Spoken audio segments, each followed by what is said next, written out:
Hiriyoota wajjin guyyaan taphaan dabre galgala kophaa koo ani hirribaa dhaabe.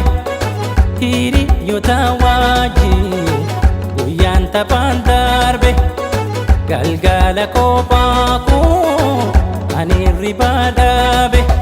Dhiisuuf waa'ee kee lubbuutoo salphaa miti onneef qalbii tantoo hattee si harka jirti.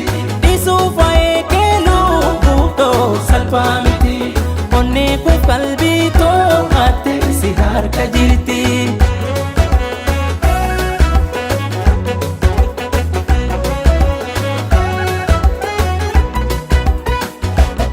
Bakka kuma laaluun rakkoon saas kumumaa abdiin kutu sirraa ansi eega suumaa. Bakka kuma laaluun rakkoon saas kumumaa abdiin kutu sirraa ansi eega suumaa. Garuu na ulfaatee natti ulfaatee jaalalaan nama raachite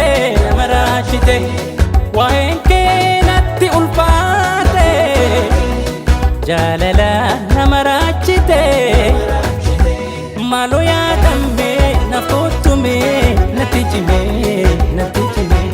maaloo yaadame naaf kottume natti cime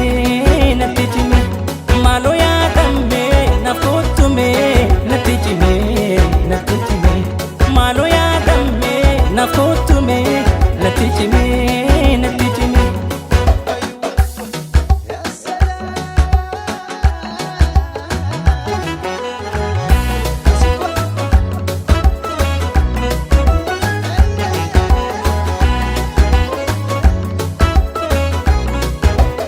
Hiriyoota wajjin guyyaan taphaan dabre galgala kophaa koo ani hirribaa dhaabe.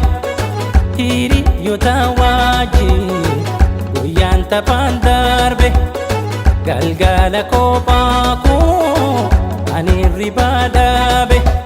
Dhiisuuf waa'ee kee lubbuutoo salphaa miti onneef qalbii tantoo hattee si harka jirti. Dhiisuuf waa'ee kee lubbuutoo salphaa miti onneef qalbii too hattee si harka jirti.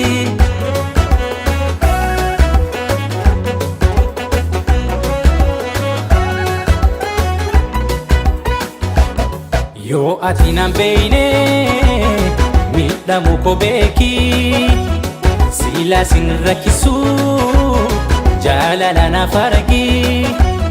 Boojitee qalbii too kan jirtu si faana rarraafteen isin naaf beeki mee ana. Garuu na ulfaatee natti ulfaate jaalalaan nama raachite waa'een kee